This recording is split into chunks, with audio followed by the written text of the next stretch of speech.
Shabbat Shalom, amados irmãos. Shabbat Shalom. Queridos, vamos dar sequência então, estudando hoje as duas últimas parashot do livro de Números, Bamidbar, a partir do capítulo 30 até o capítulo 36. Então, a primeira parashá, no capítulo 30, é Matot. Matot significa tribos. E Masei, que é a segunda parashá, significa viagens ou jornadas. Então está no capítulo 30, a partir do verso 2 até o final, né, do capítulo 36. Nós temos Haftará em Jeremias 1, do verso 1 até 2, verso 28. E depois o capítulo 3, verso 4.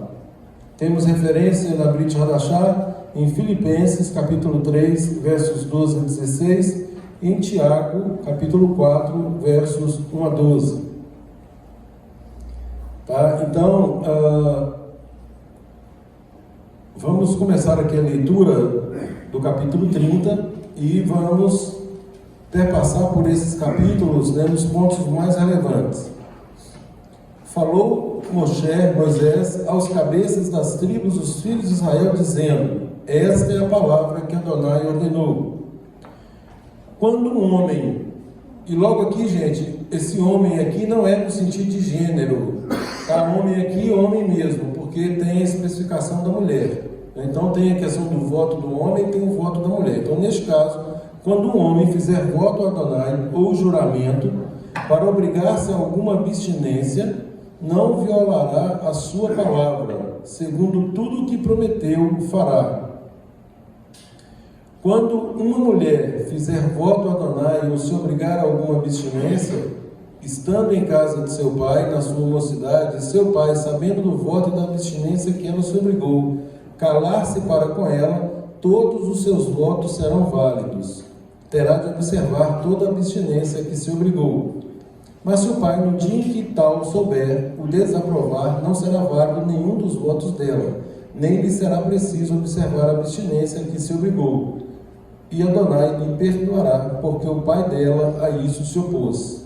Interessante, né, gente? Logo aqui um princípio de autoridade. O próprio Eterno, em razão do princípio de autoridade, que é mandamento, né? Honra teu pai e tua mãe, para que te vá bem, sejam longos os dias na terra que Adonai teu Deus te dá. Ele respeita esse princípio em detrimento do próprio voto feito a ele. Então, a despeito de alguém fazer um voto, esse comportamento de compromisso com o Eterno, ele é relevado se o pai, que é uma autoridade, revogar.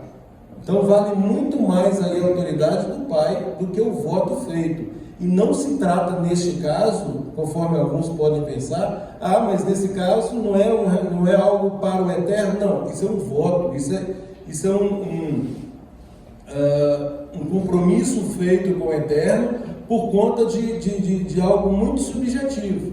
Né? O voto nós fazemos por algo subjetivo, quando nós queremos alguma coisa, né? E aliás, em outra passagem fala que é desnecessário votar. Não há necessidade de fazermos voto com o Eterno, mas se fizermos, nós somos obrigados a cumprir. Não há necessidade, ninguém é obrigado a fazer voto. Fazer voto não está dentre os comportamentos obrigatórios. Fazer voto é uma faculdade, aquele que se sentir à vontade para fazer, não há nenhuma proibição. Agora, se fizer, tem que cumprir. O grande problema de fazer voto é que muitas pessoas se esquecem que o fez e aí deixa de cumprir. Aí mora o perigo. Porque uma vez feito o compromisso com o Eterno, obviamente, está registrado e o Eterno aguarda o cumprimento disso. Não que ele tenha alguma necessidade, mas por quê? Porque nós somos ensinados dentro da palavra que o nosso sim tem que ser sim e o nosso não tem que ser não. E o que passa disso é do maligno. Isso provém daquele que faz tudo para nos desviar do caminho. Então, queridos, mais uma vez, né, nós temos aqui belíssimas instruções comportamentais, né, que muitas vezes nós deixamos passar desapercebidos e, por óbvio, nós desagradamos ao nosso Elohim com isso. E também, por óbvio, nós somos prejudicados. Por quê? Porque deixamos de colher as bênçãos decorrentes da obediência. Então, todas as vezes que nós, conforme diz o Shema, se diligentemente obedecer aos meus mandamentos que hoje vos ordeno, e aí Adonai dá as condições e ele nos dá todas aquelas bênçãos. Darei as chuvas à vossa terra a seu tempo, as primeiras e as últimas, para que recolhais o vosso cereal, o vosso vinho, o vosso azeite. Darei erva no vosso campo aos vossos gados, comereis e vos fartareis. Ou seja, todas as bênçãos necessárias Adonai coloca à nossa disposição, desde que sejamos fiéis, sejamos diligentes em cumprir os seus mandamentos. Então, Maria Lúcia hoje mencionou aqui acerca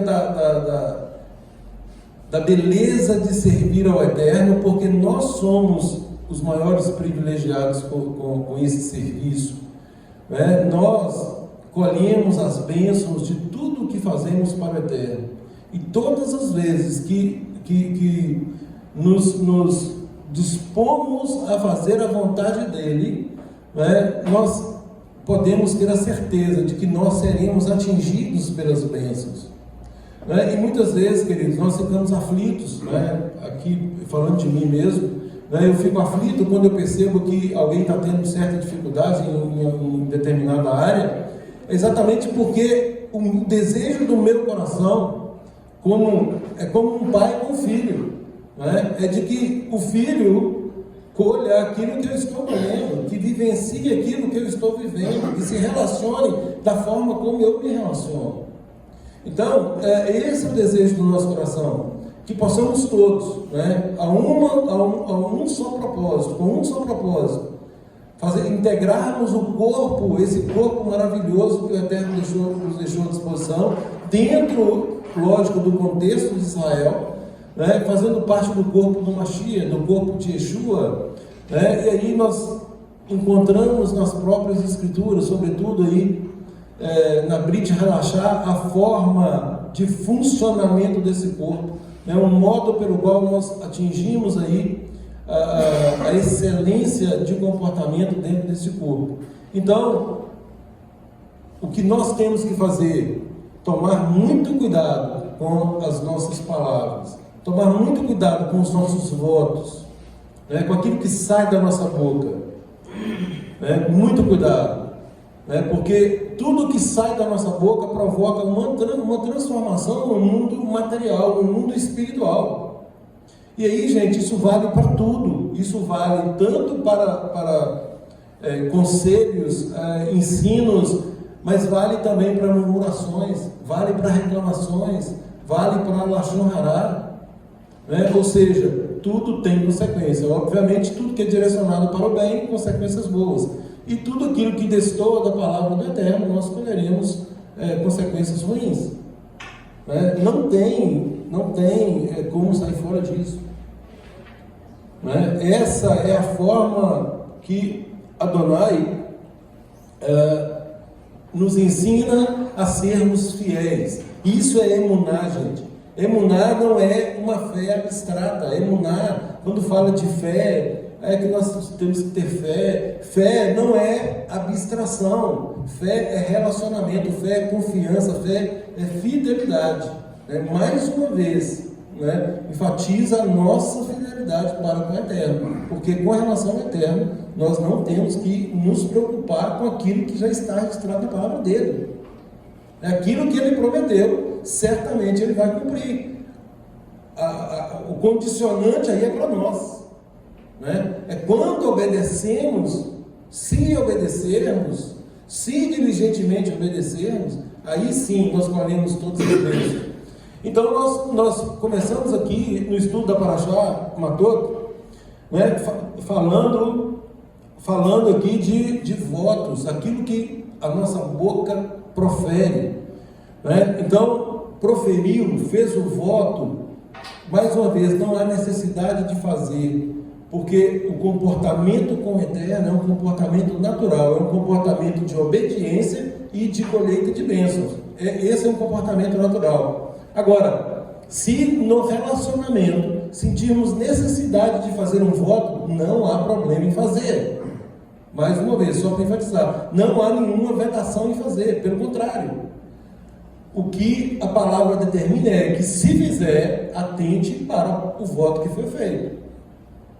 Atente para o voto que foi feito, para não incorrer em culpa, né? Essa é a grande questão. Então, prosseguindo aqui, nós temos no verso 8, aliás, a partir do verso 6, fala que quando uma mulher se casar, quando ela se casar, a autoridade, a partir do momento que o marido tomar conhecimento do voto da esposa, o marido pode, é claro, gente, que ele pode revogar esse voto. É claro que isso não deve ser feito de qualquer modo, só porque é marido, só porque detém aí a autoridade que o próprio Eterno delega. Né? Obviamente, isso tem que ter aí uma motivação, vamos dizer assim. Né? Bom, minha esposa faz um voto, eu vou revogar. Por que razão eu estou revogando? Né? Eu estou revogando porque, de algum modo, eu estou vendo um prejuízo para ela nisso, né? Ou eu estou revogando só porque eu quero exercer a minha autoridade? Né? Então, nós temos que analisar isso também. Né? A palavra fala que o marido pode, não que ele deva fazer, ele pode fazê-lo. E se ele fizer, se ele revogar, a esposa que fez o voto, obviamente, colherá do Eterno a bênção que o marido revogou. É claro. Né? E se o marido fez com motivação outra que não a correta, também é certo de que ele colherá, né, a recompensa pelo ato dele. Então, nós vivemos num reino de ordem, num reino de legalidade e num reino que não admite nenhum comportamento estranho à própria ou às próprias instruções que o Eterno nos dá.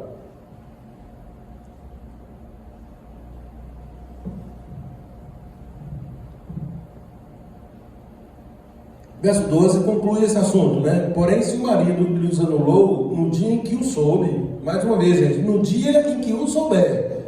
Então, se eu soube hoje, eu tenho até o pôr do sol para revogar. Eu não posso amanhã falar assim: olha, querido, você falou aquilo ali, eu vou ontem, na hora que você falou, não pensei direito, eu vou revogar. Não pode mais. Não pode mais. Então, é no dia em que tomar conhecimento. Porém, se seu marido lhes anulou, no dia em que o soube, tudo quanto saiu dos lábios dela, quer dos seus votos, quer da abstinência que si mesma se obrigou, não será válido. Seu marido lhes anulou, e Adonai perdoará ela. Todo voto e todo juramento com que ela se obrigou para afligir a sua alma, seu marido pode confirmar ou anular. Porém, se o seu marido, dia após dia, se calar para com ela, então confirma todos os votos dela e tudo aquilo a que ela se obrigou, porquanto se calou para com ela no dia em que o soube.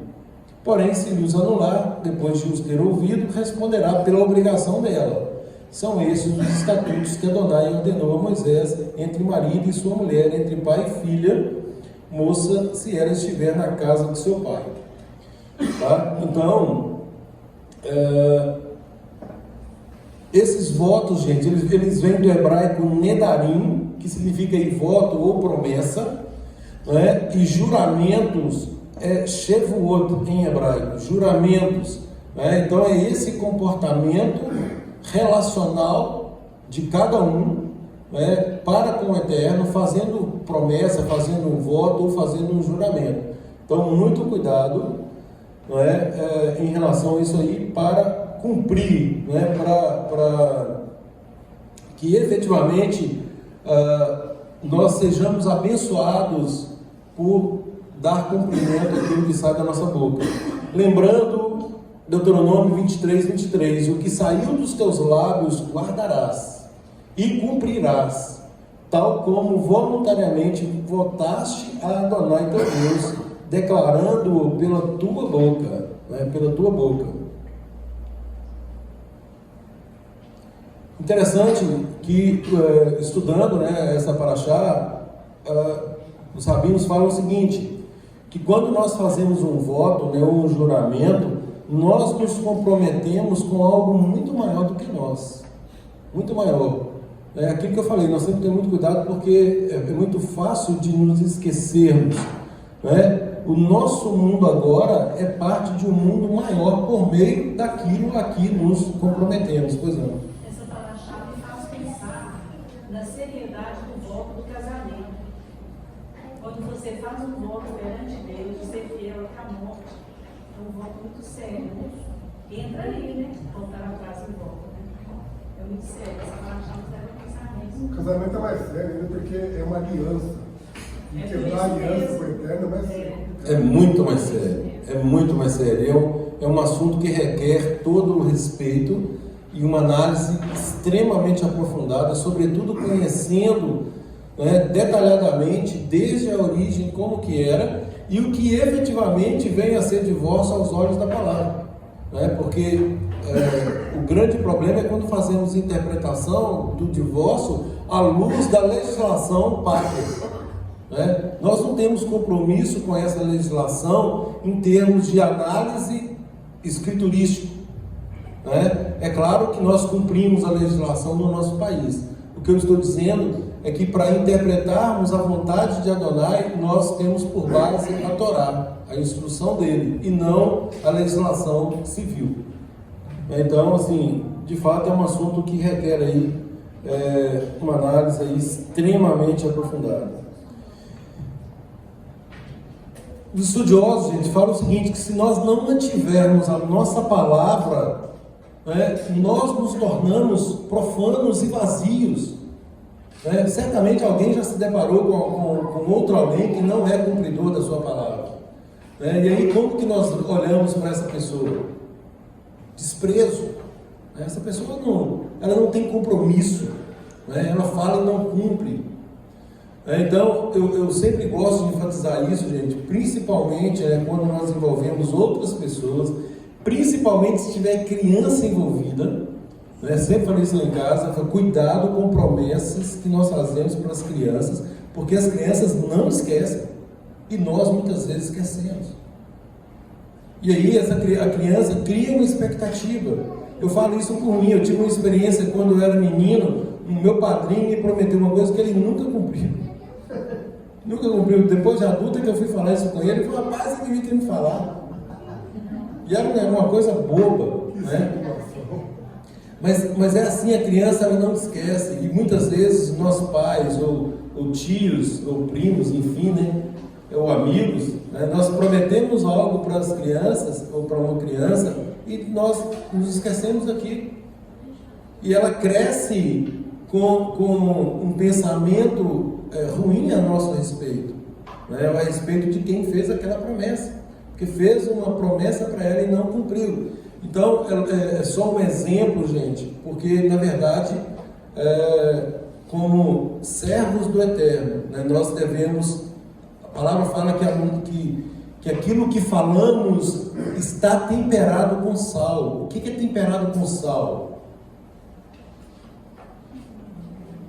Um de cada vez. Deve ser um paladar agradável, né? Tem o sal da aliança envolvido aí também, né? Sem dúvida. Não volta atrás, né? Exatamente, esse tempero com sal é exatamente por causa do pacto de sal, que é um pacto eterno, é um tempero, o tempero da retidão, o tempero da justiça, daquilo que se diz. Né? Meu pai falava comigo que a palavra dele valia muito mais do que do contrato. Para que contrato? Vocês ficam falando em contrato, para que contrato? A minha palavra é suficiente. Né? Então, na época dele, na época de muitos aqui, o simples fato de dar a palavra, a pessoa comprava imóveis, propriedades, faziam grandes negócios só com a palavra. Né? E era cumprido. Era cumprido. Então, isso testemunha favoravelmente, né, em razão daquela pessoa que proferiu essas palavras. E nós, como cidadãos do reino, servindo ao Todo-Poderoso, nós temos que zelar pela nossa palavra. E Yeshua vem e coloca uma pá de cal nisso. O que Yeshua diz? Seja o seu sim, sim, o seu não, não. O que passar disso é do maligno. E nós temos inúmeros versos nas Escrituras que nos admoesta em relação a aquilo que sai da nossa boca. Então nós temos que, ao vermos essas instruções, tomar muito cuidado. E quando nós lermos aqui a Paraxá, por exemplo, que é uma instrução direta para nós acerca de votos, meditarmos acerca disso. Se vamos fazer, vamos cumprir aquilo que fizermos, para não incorrermos em culpa. Lá em Tiago 3,2, que faz parte da Haftará, diz assim: afinal, todos tropeçamos de muitas maneiras. Se alguém não peca no falar, tal pessoa é perfeita, sendo igualmente incapaz de dominar o seu próprio corpo. Olha Colossenses 4,6: a vossa maneira de falar seja sempre agradável e bem temperada, com sal, olha aí, a fim de saberdes como deveis responder a cada um. Então, se nós temos como conduta, como estilo de vida, andarmos em plena obediência às instruções do Eterno, obviamente, tudo que falarmos ou fizermos está devidamente temperado com a própria palavra. Então é essa palavra que vai ser o ingrediente que fará a diferença nesse mundo perverso, porque o mundo não está acostumado com isso, muito pelo contrário, vivemos aí num mundo de hipocrisia, num mundo de relativização, de flexibilização, onde afinal de contas somos humanos, e como tais, podemos errar à vontade, porque não é assim? Não é assim. Não é assim. Nós devemos zelar pelo nosso compromisso feito com o Eterno, de sermos fiéis para com Ele. Pessoal. Outra característica do sal é conservar. Perfeito. Então a gente tem que falar de forma, tomar cuidado com o que fala, para poder depois conservar a palavra, manter a palavra. Verdade, isso mesmo. Salmo 34:11 diz assim: quem de vocês quer amar a vida e deseja dias felizes? É uma pergunta retórica, né? Quem de vocês quer amar a vida e ver dias felizes? Todos queremos, não é? Pois bem, guarde a sua língua de maledicências e os seus lábios de falsidade. Ou seja, se nós fizermos isso, nós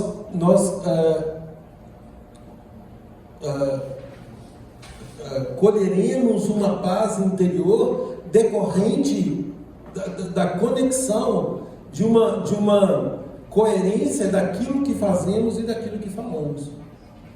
Então, quer ter dias felizes? Guarde a língua de maledicências e os lábios de falsidade. Nós falamos muito aqui de Lashon Hará, né, gente? De abstermos aí de praticar qualquer tipo de maledicência, de calúnia, porque isso, se nós praticarmos isso, nós nos afastamos de Adonai. Então, a única coisa que nos afasta de Adonai é o pecado, conforme Isaías 59:2. Os vossos pecados fazem separação entre vós, ou melhor, entre nós. Os nossos pecados fazem separação entre nós e o nosso Deus. E como sabemos, o conceito de pecado é a transgressão da lei. Pecado é a transgressão da lei. Conceito cunhado lá em 1 João capítulo 3, verso 4. E o que nós ouvimos aí no mundo é de que não estamos debaixo da lei. Bom, se nós não estamos debaixo da lei, nós também não temos pecado, porque pecado é a transgressão da lei. Se não há lei, não há pecado. Não é assim? Então, gente, é um ensino tão estranho, né? É um ensino tão destoante dos princípios santos que o Eterno nos apresenta, que eu particularmente eu fico meio atordoado como que as pessoas não percebem esse engano. Abram lá em Mateus 7:21, só para fazermos aqui um pequeno exercício. Mateus 7:21, 22, 23 por ali.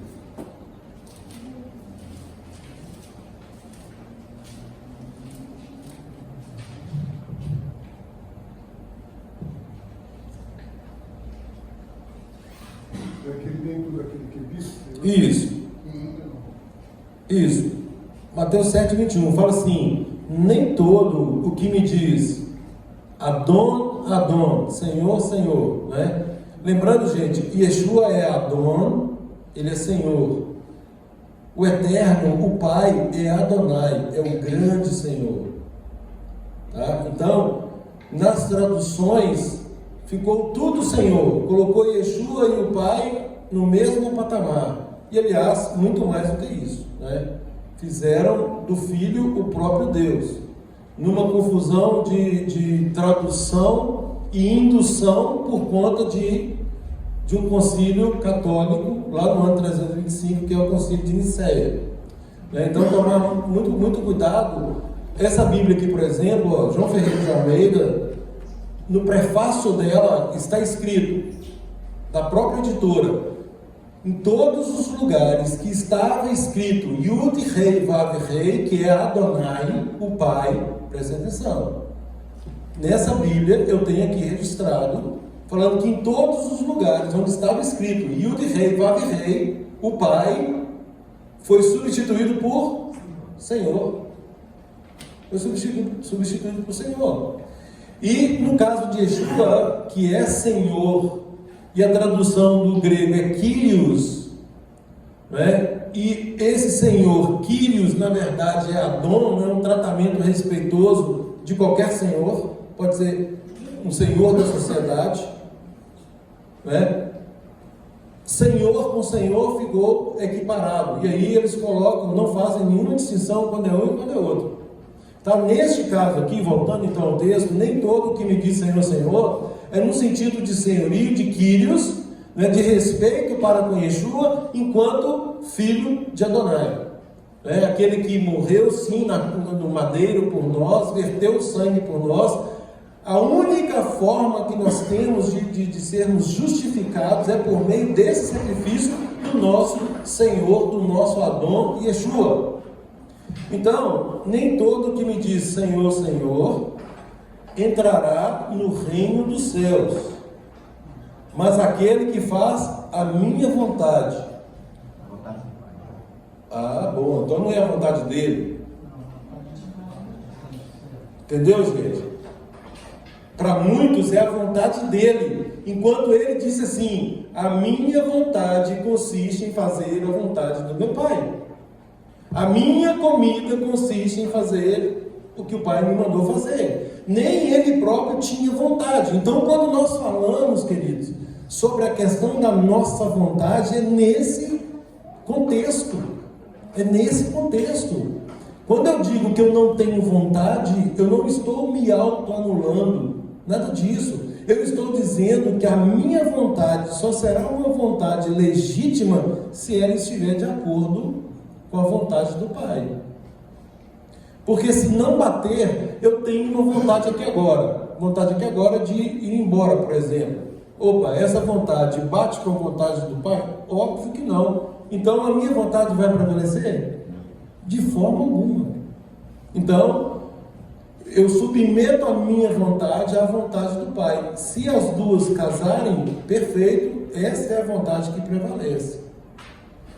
Yeshua, quando diz que ele veio para fazer a vontade do Pai, É exatamente isso. Tudo que ele fez estava de acordo com a vontade do Pai. Não é uma vontade própria. Aliás, ele deixa claro, essas palavras que eu vos digo, que eu vos ensino, não são minhas, disse ele, e sim daquele que me enviou.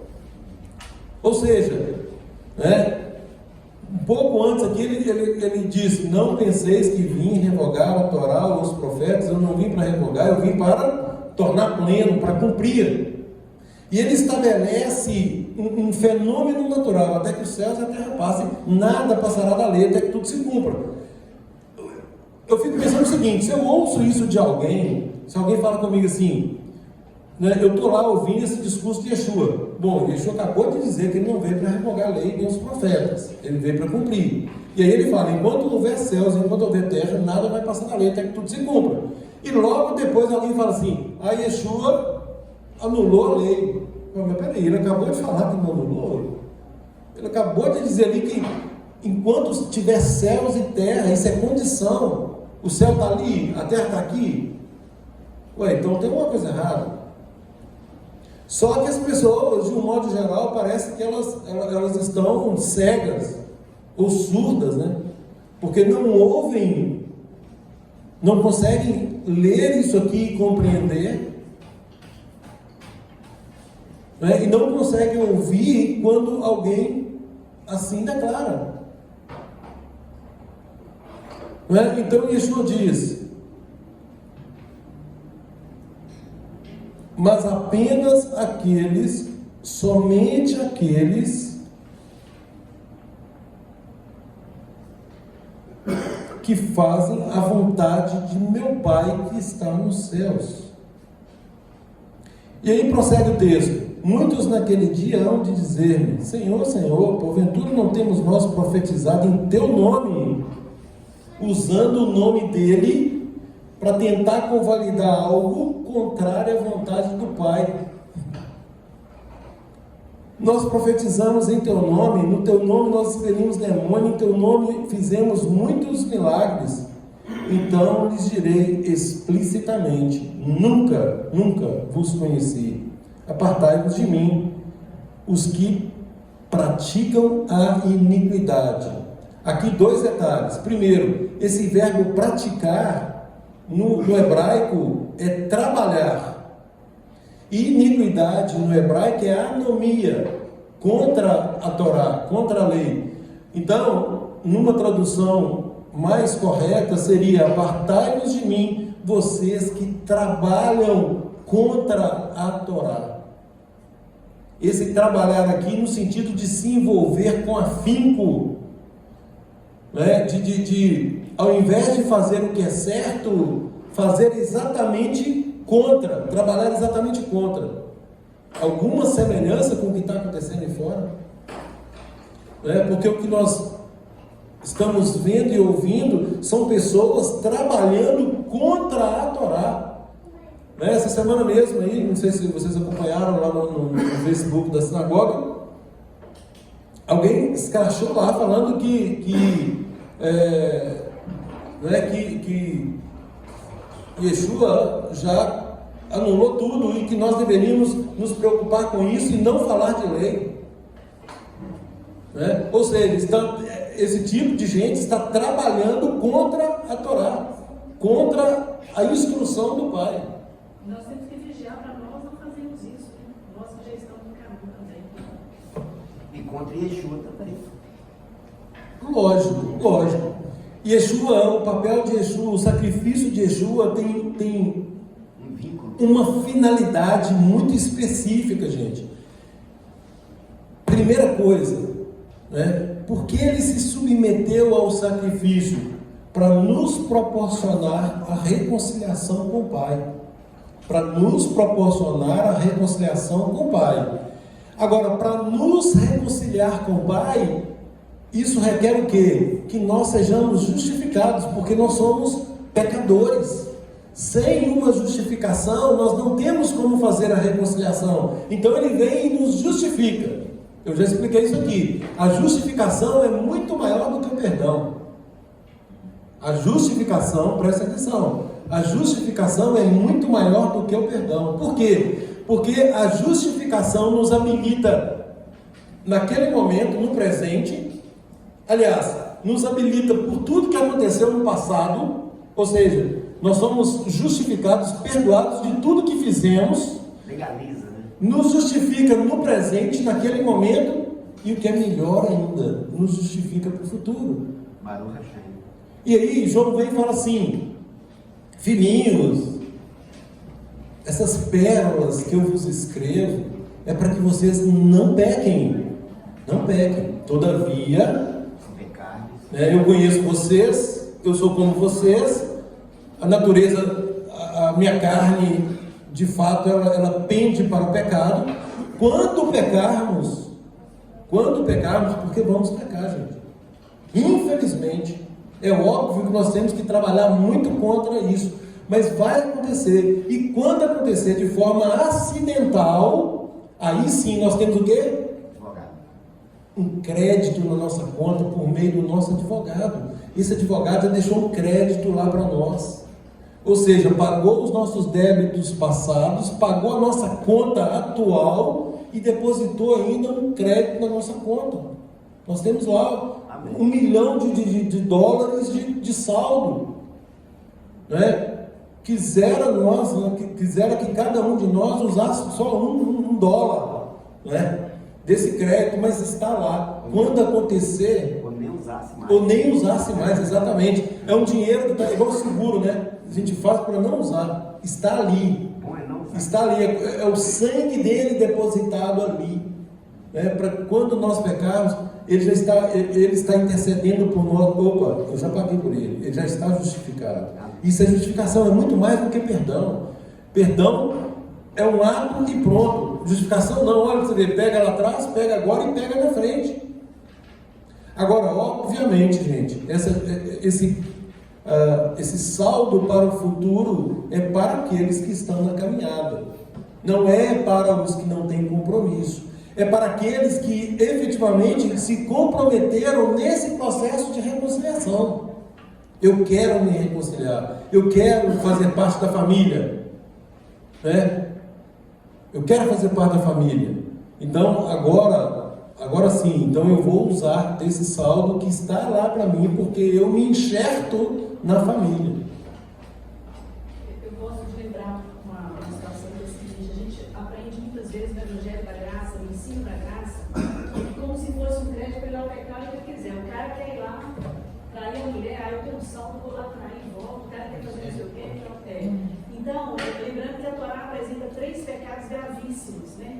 Que é o assassinato, a idolatria e a relação sexual ilícita. Não é tão simples, né? Quando ele está falando isso, já está falando dos acidentes mesmo, né? De ficar irado com o irmão, de cometer uma maledicência, de ter uma conduta indevida aqui, outra ali. Nem está falando mais dessas coisas, né? Se a gente for ver o panorama da palavra, ele fala assim: olha, essas coisas isso é elementar, isso que vocês não fazem. Exatamente. Quem roubava não roube mais. Eu estou falando de pecados assim, do temperamento, coisas que vão acontecer que você não tem como controlar na hora, às vezes. O temperamento você vai falar mais alto, mais grave, coisas desse tipo, né? Eu gosto sempre de enfatizar isso, que Hebreus 10 fala assim: se nós, depois de conhecermos tão grande salvação por meio do sangue de Yeshua, continuarmos deliberadamente com a nossa vontade, eu vou ali pecar agora, a nossa vontade, já não resta sacrifício para nós. Já acabou, já está perdido, né? Boa palavra. E só para lembrar, alguém assistiu hoje a Ratzion? Assistiu? Gente, eu estava... falei com a Maria Lúcia, quisera eu que todos tivessem assistido, porque tudo que eu venho falando, né, o Mateus pontuou. E o Mateus pontuou da seguinte forma: queridos, só tem 2 governos. Ou nós somos governados pelo Eterno, ou nós somos governados pelo inimigo. Não tem uma terceira via. Não tem. Existe um jugo, e aliás, Yeshua fala desse jugo, e ninguém no mundo tido por cristão fala de jugo, porque Yeshua já cumpriu tudo. E quando Yeshua fala assim: o meu jugo é suave e o meu fardo é leve, ou seja, tem um jugo, só que ele é suave. Ele é um jugo de proteção. É aquilo que eu sempre falo. Se nós estamos numa rodovia e tem uma placa lá assim, cuidado, animais à frente, né? Essa placa, de algum modo, ela está me prejudicando? Não, ela tá me protegendo. Ela está me advertindo ali para eu tomar cuidado, porque eu posso vir a colidir com o animal. Isso pode causar um grave acidente. Tem uma placa lá de 40 quilômetros, eu estou a 120, 40 quilômetros. É uma medida, é uma lei de proteção. Então, esse jugo que é colocado para nós, é um jugo protetivo, é um jugo de um pai amoroso que nos quer incólumes, que nos quer sem danos.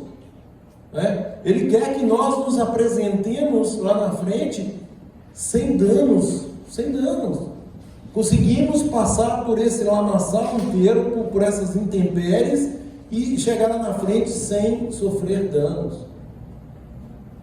Então, para isso, essas instruções.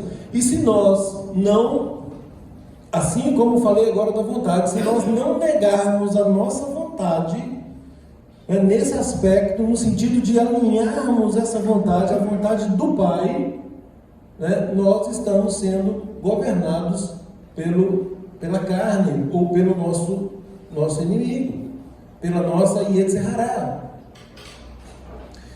Gente, mais uma vez, também vou enfatizar, não pensem que o inimigo, ele tem poderes, muita gente acha que ele é mais poderoso que o próprio Deus. Então, muitos justificam os erros, atribuindo a ele as condutas infracionais aí, aquilo que transgride a Torá. Isso foi o inimigo. Não, nada disso. Tenhamos responsabilidade. Cada um é responsável, por administrar a sua vida. Cada um é responsável. E a questão é, se eu permitir, no momento de tomar uma decisão, se eu permitir, ouvindo a voz do Eterno, fazer aquilo que é contrário ao Eterno, eu estou dando ouvidos, na verdade, a essa inclinação e sendo governado pela minha Yetzirah, pela minha má inclinação. Então, o inimigo, ele está aí para nos dar esse equilíbrio. Não é para nos tirar efetivamente do caminho. Quem nos tira do caminho somos nós mesmos.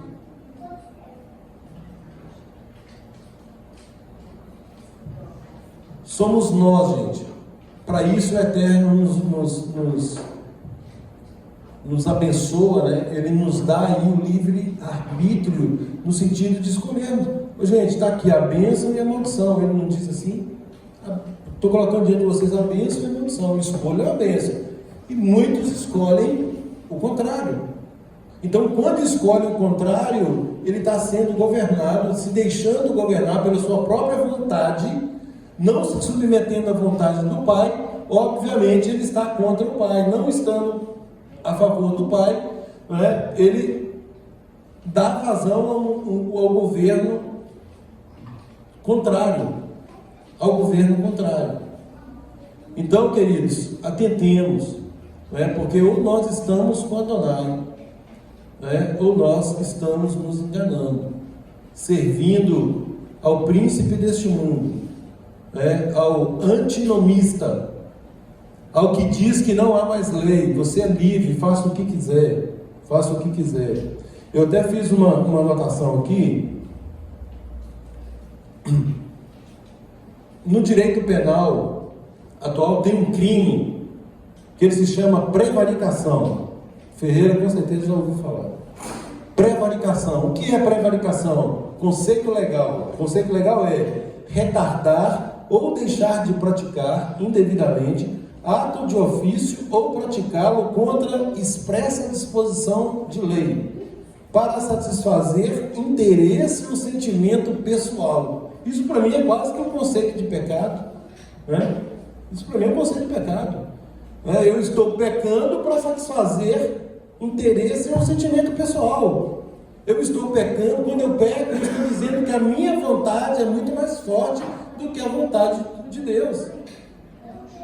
Isso é prevaricação, isso é crime no direito penal, artigo 319. E aí tem um texto que diz assim: aquele que conhece a vontade do seu Senhor e não prepara o que ele deseja, está lá em Lucas 12:47. Aquele servo que conhece a vontade do seu Senhor e não prepara o que ele deseja, nem age para agradá-lo, será castigado com extrema severidade. Lucas 12:47. Em outro texto diz assim: aquele que sabe que deve fazer o bem e não faz, nisso está pecando. Então, prevaricação no nosso direito material é crime. E muitos no mundo espiritual estão deixando de fazer aquilo que tem que fazer, ou seja, estão prevaricando espiritualmente, e que também é pecado. Esses textos que eu estou mencionando aqui já dizem isso, é pecado, e estão seguindo normalmente.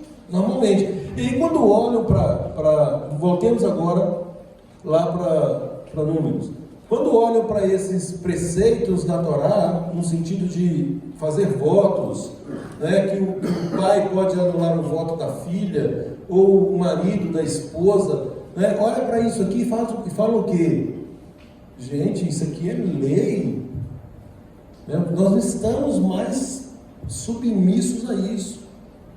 E aí, relativizando esse conceito, praticam a antinomia, fomentando cada vez mais a todos aí do sistema religioso que não precisa efetivamente de guardar essa lei.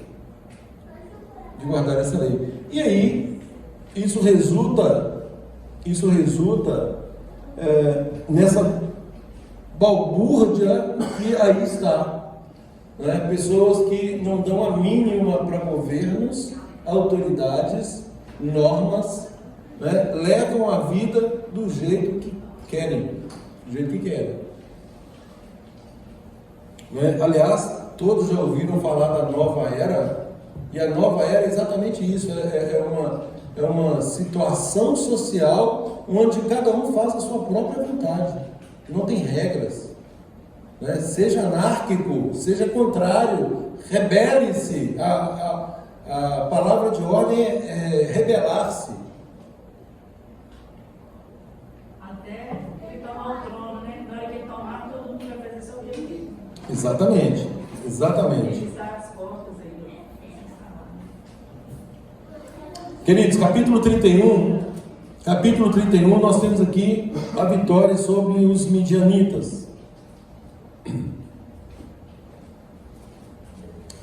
Por que os midianitas, uma pergunta aqui, por que os midianitas foram escolhidos para a destruição, enquanto os moabitas foram poupados? Os moabitas já haviam sido destruídos antes. Não. Por causa das mulheres, até que fizeram os judeus pecarem. Veja bem, o Eterno, aqui nós estamos aqui diante de destruição ordenada pelo Eterno. Você falou dos moabitas, o que foi poupado? Os moabitas. Não, aqui é mais por causa de Ló. Mas o que eu estou querendo enfatizar aqui? O Eterno, ele olha a intenção do coração. Rashi fala o seguinte: os moabitas agiram puramente por razões de autodefesa. Eles vendo a forma como o Deus de Israel estava agindo para com o povo, eles ficaram com medo e se defendiam, queriam se defender. Enquanto os midianitas agiram pela ação de ódio sem causa. E aí entra a vingança de Adonai. O estratagema usado pelos midianitas, uma vez que eles não conseguiram por meio de Balaão com um ato externo, né, eles introduziram ali as mulheres, né, para causar ali uma implosão, né, incutiram ali no meio dos homens um ardil para que os homens pecassem, né, e assim destruíssem o povo. Então, fala que os moabitas, neste caso, foram poupados por causa da motivação. O Eterno sabia por que eles estavam atacando. Era um ataque muito mais de autodefesa do que com vontade de destruir. Enquanto os midianitas, né, eles tentaram de um modo, não conseguiram e foram por via reflexa, usando aí, né, das mulheres. E aí ele usa a seguinte expressão: me dá, né, me dá, medida por medida. Então, é um ódio injustificado que o Eterno, quando Yeshua inclusive fala sobre isso, né, aquele que odiava seu irmão sem motivo, né, é como se fosse um assassinato. E ele fala exatamente isso. Ele fala que o Eterno olhou para aquilo como se fosse assassinato, esse ódio sem causa, né? Aquela pessoa que odeia a outra e sem nenhum motivo para isso.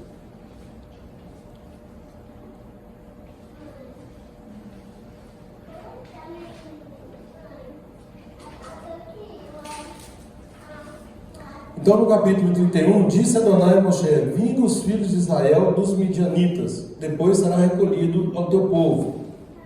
Falou, pois, Moisés ao povo, dizendo: armai alguns de vós para a guerra e que saiam contra os midianitas, para fazerem a vingança de Adonai contra eles. Olha aí, a vingança de Adonai não é a vingança pessoal, a vingança de Adonai, obedecendo aí uma ordem dele. E aí dispõe, né, ao invés de sair com todos, né, estipula aqui 1000 pessoas, 1000 homens de cada tribo, entre todas as tribos de Israel. Então, determinou-se um número ali, 1000 de cada tribo, 12.000 homens, né, para pelejarem aí contra os midianitas. E aí no verso 8 fala assim, verso 7, pelejaram contra os midianitas como Adonai ordenara a Moisés, e mataram todo homem. Mataram, além dos que já haviam sido mortos, os reis dos midianitas, Evi, Requém, Zur, Ur e Reba, 5 reis dos midianitas. Ao final aqui, ó, ao final de Balaão ser registrado, também Balaão, filho de Beor, mataram a espada. Então estudamos aí na parashá anterior sobre Balaão, né, que tentou ali várias maneiras, né, fazer mal para o povo, e conseguiu, por meio dos midianitas, das mulheres, né, e aqui ele recebe a recompensa pelo seu ato, né, ele é morto à espada.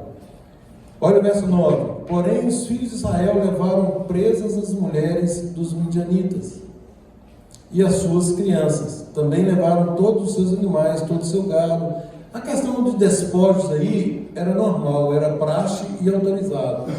A questão aqui que assustou foi, olha o verso 14. Indignou-se Moisés, olha aí, indignou-se Moisés contra os oficiais do exército, capitães dos milhares e capitães das centenas que vinham do serviço da guerra, e disse-lhes Moisés, olha por que ele se indignou: deixastes viver todas as mulheres? Eis que estas, por conselho de Balaão, fizeram prevaricar os filhos de Israel contra Adonai, no caso de Peor, pelo que houve a praga entre a congregação de Adonai. Agora, pois, matai dentre as crianças todas as do sexo masculino, e matai toda mulher que coabitou com algum homem, deitando-se com ele. Porém, todas as meninas e as jovens que não coabitaram com algum homem, deitando-se com ele, deixai-as viver para vós outros. Aqui, gente, nós temos o quê?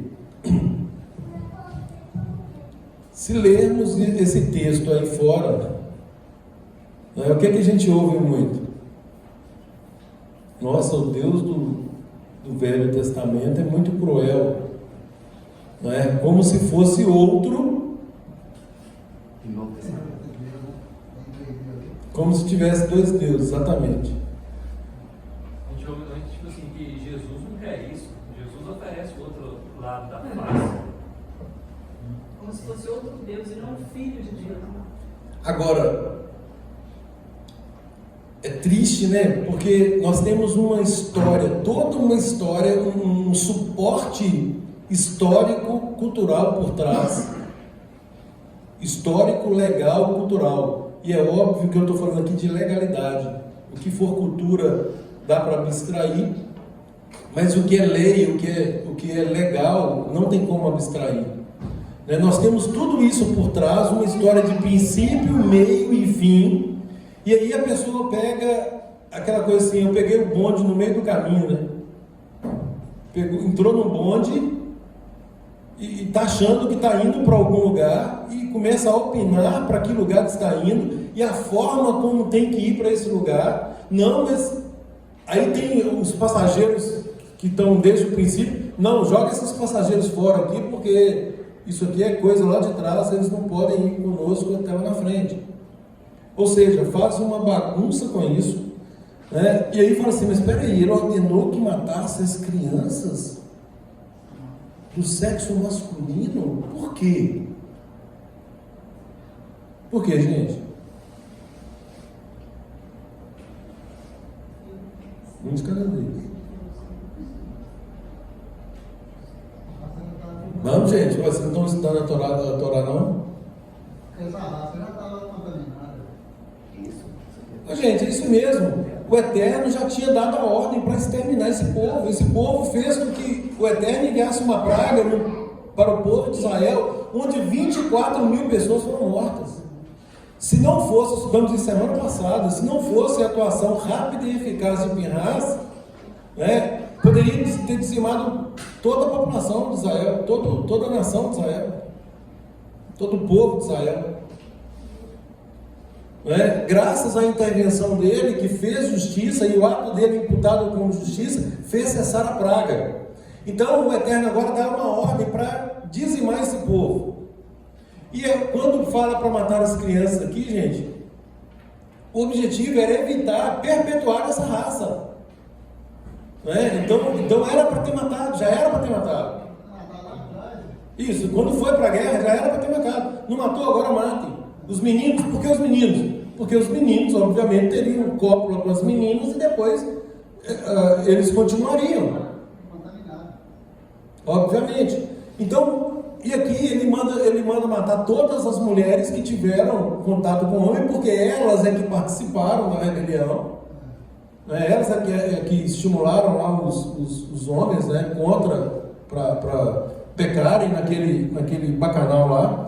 E aí poupa as meninas, poupa as meninas. Virgens. Sim, que não tinham tido contato, as virgens. Se tiveram contato, podia ter mais neném naquela noite. Exatamente. Então, todas que tiveram contato, exatamente por isso, porque poderia ter alguém grave. Agora, as virgens foram poupadas. Por quê? Porque aí não teria mais problema de contaminação. E elas ficariam agora no meio do povo de Israel, então não teria problema. Então a ordem aqui é muito clara, né? E nós estamos estudando aqui um ato do Todo-Poderoso, gente. Um ato do Todo-Poderoso. Não é o grande problema. Olha Deus, mas Deus do passado, o povo é terrível. Não gosta de cumprir nem as ordens de Deus. Não pensa qual conveniente.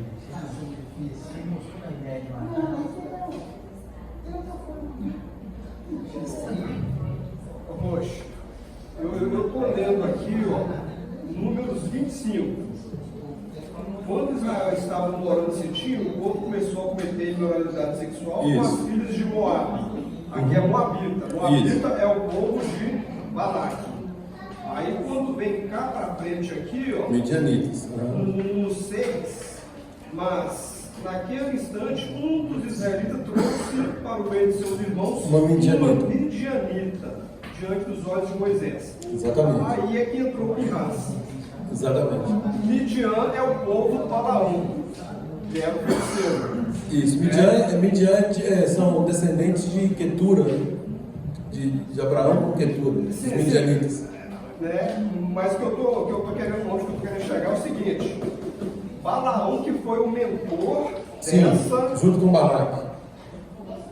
Sim, o Balaque pediu para Balaão amaldiçoar. Vamos falar assim: o Balaque era rei, mas no que diz respeito a coisas espirituais, ele se sujeitou a Balaão. Sim. Era o Balaão que estava À frente. Isso.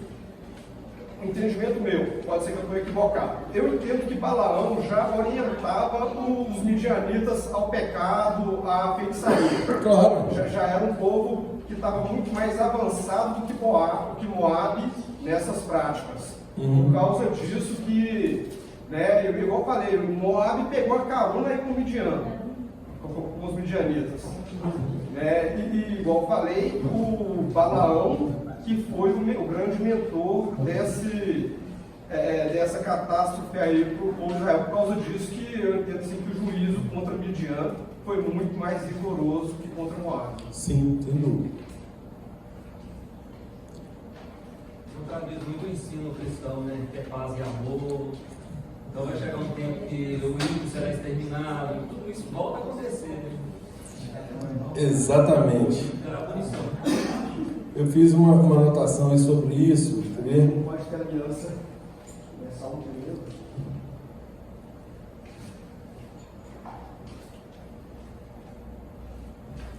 1. Aqui fala o seguinte, olha, enquanto as outras nações, elas queriam matar os judeus fisicamente, né? Os midianitas aí, eles tentaram destruir o povo por meio da sedução ao pecado. Ou seja, é espiritual. Muito mais do que o ato em si, né, de extermínio, de tentar matar, eles queriam causar uma autodestruição. É como nós, por exemplo, se alguém está vendo um irmão indo para o buraco e não faz nada, e muito pelo contrário, muitas vezes até incentiva, ou dá um conselho contrário à palavra, né, fazendo com que ele se perca. É a mesma coisa. Ou seja, induzir alguém a transgredir a instrução do Eterno.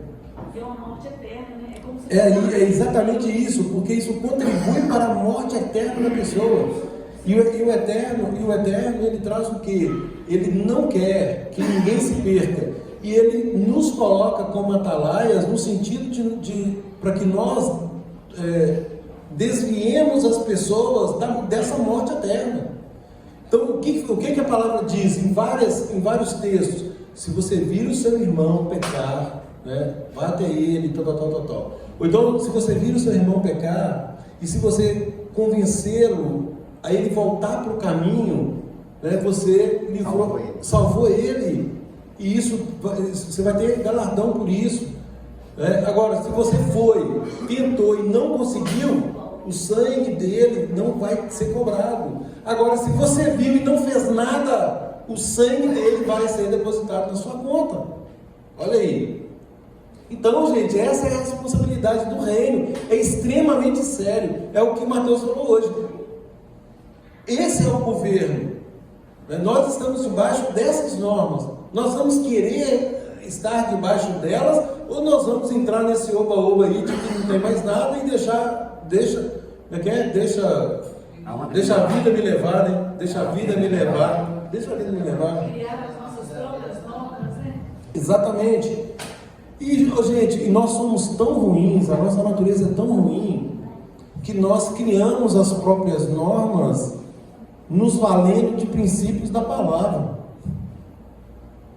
Nos valendo aí, por exemplo, né, porque Deus é amor. É claro que Ele é amor, mas Ele é justiça. Ele é retidão. Né? E nós estamos acostumados a olhar para o Eterno como se Ele fosse um vovô. Já perceberam? Nós somos educados assim. Né? Não, é um vovô. E o vovô é pior do que o pai, né? O pai ele ainda quer instruir, o vovô não, o vovô quer bagunçar o que o pai está fazendo. Muitas vezes é assim, né?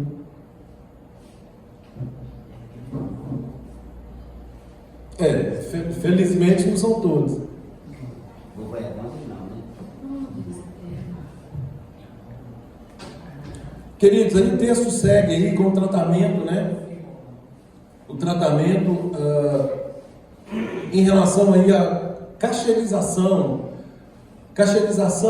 das pessoas, a purificação das pessoas e dos objetos que foram arrecadados aí dos despojos, né? Eles passam por um processo de cacherização, de purificação, a partir do verso 19 aí, né? O que for metal, ouro, prata, bronze, ferro, né? Tudo passa pelo fogo, né? E as outras coisas são lavadas, purificadas. Logo depois vem a divisão, né? A partir do verso 25, tem a divisão desses despojos. Aí vem a questão de, tem aqui a fração que era doada, tinha uma divisão meio a meio entre os soldados e a congregação, tinha um percentual que era tributado, era um tributo que era cobrado aqui, equivalente a um quinto da 0,2%, eu fiz a conta aqui, da 0,2%, que era um tributo cobrado, né, que esse tributo ia para o Mishkan, para os levitas. Então tudo aqui, aí depois vem a oferta voluntária dos capitães, lá no verso 48, e nós vamos para o capítulo 32. Capítulo 32, nós estudamos esse capítulo no ano passado, tá lá no YouTube para quem quiser ver, né, que teve aquele episódio de Rúben e Gade que queriam ficar aquém da terra de Canaã, né, do lado do Jordão, né, e Moisés inicialmente ficou indignado com eles, mas depois eles fizeram o trato de que eles fariam isso apenas depois de estabelecer todas as tribos na terra. Ô, gente, só enfatizar uma coisa, né? A palavra diz assim: há caminhos que ao homem parecem direito, mas no fim são caminhos de morte. Eles olharam aqui para uma terra muito fértil, e como eles tinham muito gado, né, eles cresceram o olho, vamos dizer assim. Olha bem, o Eterno trabalhou com eles 40 anos para eles entrarem em Eretz Israel, na terra de Israel, e aqui eles já olham para uma terra fora e querem ficar ali. E aí Moisés, eles usam de argumento, Moisés acaba concordando, e eles vão então para estabelecer os irmãos na terra de Israel. Estudamos isso no ano passado. Vocês se lembram quanto tempo durou isso?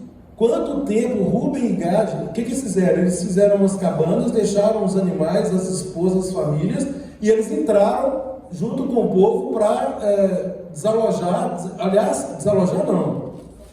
Aqui fala assim: distribuição, morte de Arão. A partir do verso 50, do 33, tem um subtítulo aqui que fala assim: o Eterno manda lançar fora os moradores de Canaã. Lançar fora não, gente, o Eterno mandou exterminar. Exterminar, para exterminar todo mundo. Então eles entraram com as 12 tribos, com as demais tribos, melhor dizendo, para estabelecê-los naquela terra. Quanto tempo isso durou? Olha aí. Ô, gente, 14 anos longe da família, longe de tudo, por causa de um desejo pessoal. E é óbvio que na terra de Israel eles prosperariam muito mais.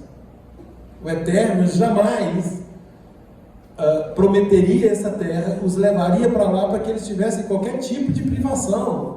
E aí, mais uma vez, a questão da vontade própria. Não, aqui, me deixa ficar aqui. Gente, vocês esperaram 40 anos para entrar, agora vocês estão querendo ficar do lado de fora. Não, meu Deus, é porque nós temos muito gado. Então, mas peraí, você acha que Deus não sabia que vocês tinham muito gado? Vocês acham que Deus não pode lidar com isso? Você acha que vai faltar algum suprimento? Não, mas a vontade é tão forte, a nossa vontade é tão forte, né, que, não, mas peraí, nós vamos fazer direitinho, nós vamos ajudar, nós vamos lá, nós vamos ajudar, vamos colocar todo mundo, estabelecer todo mundo, pode ficar tranquilo, Moisés, nós vamos fazer tudo certinho.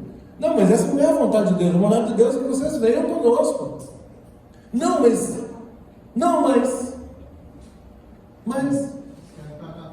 bom, menino não faça, menino não faça, menino não faça. E uma meia foi distribuída por meia para Meia cheia. e meia para cá. Pois é.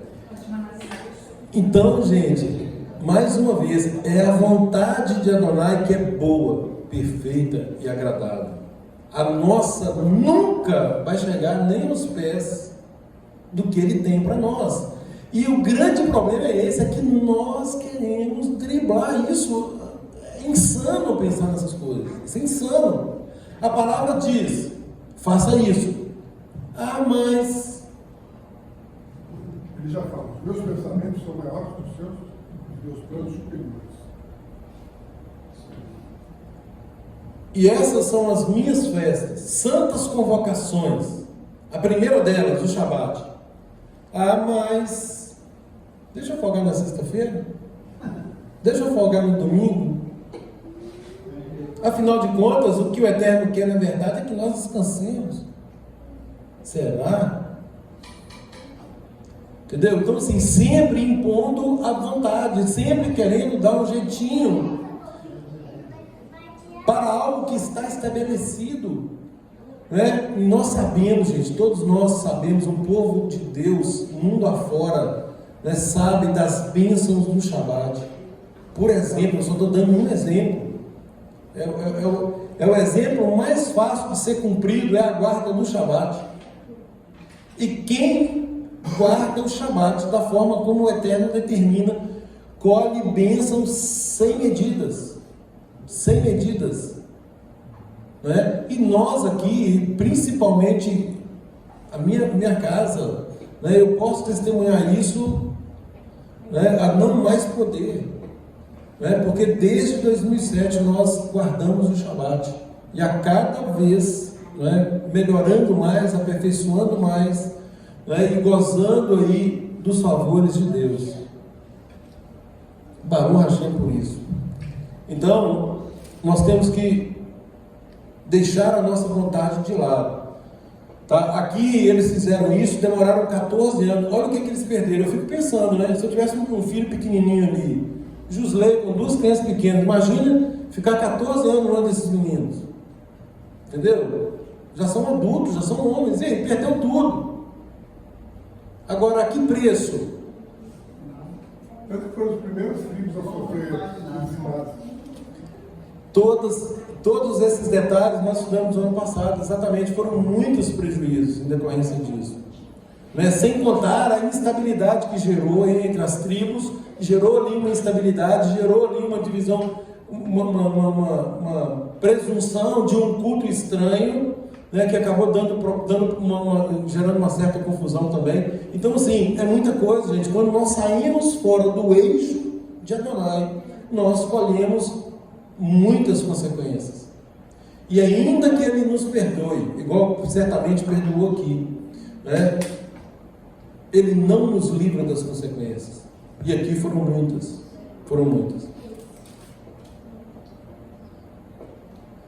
Então, queridos, aí vem no capítulo 33, elenca ali os 42 estágios, né, do povo de Deus no deserto, vem descrevendo em detalhes ali todas as paradas, né, onde havia ali a montagem do acampamento, depois a saída dele com a nuvem, né, guiando ali o povo do Eterno. Nós temos no verso 38 aí registrado a morte de Arão. No 50 já falei, né, quando o Eterno determina ali que desapossem a terra, e esse desapossar aqui, todos os estudiosos falam que isso aqui é, aliás, o termo no original aqui é extermínio, é para exterminar todo mundo.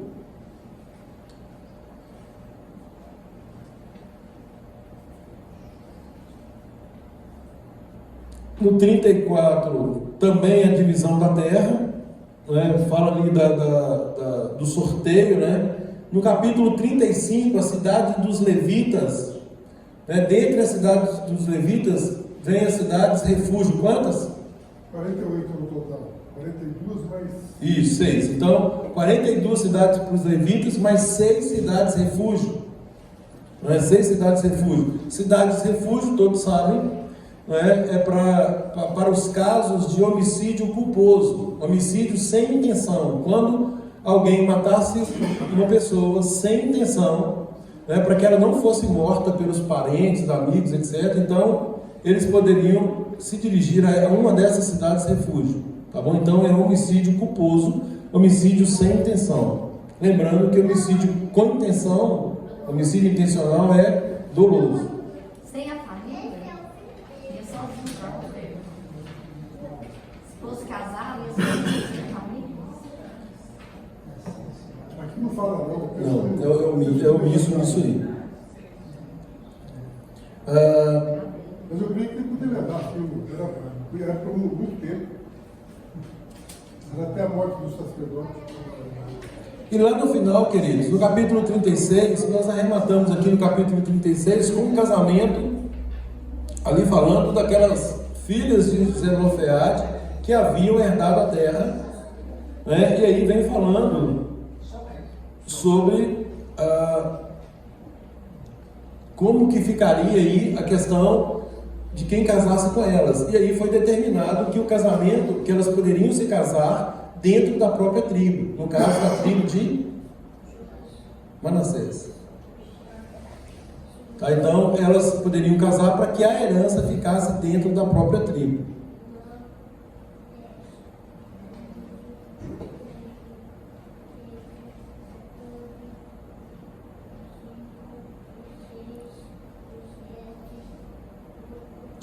Então, queridos, nós encerramos no livro de Números.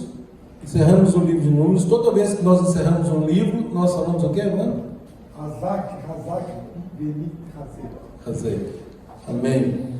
Queridos, que o Eterno nos abençoe, que possamos continuar debaixo, né, desse favor imerecido dele e que nos permitamos, né, continuar a sermos guiados e corrigidos por ele até aquele dia onde ouviremos: vinde benditos de meu Pai, apossai-vos do reino que vos está preparado desde a fundação do mundo. Shabbat shalom a todos.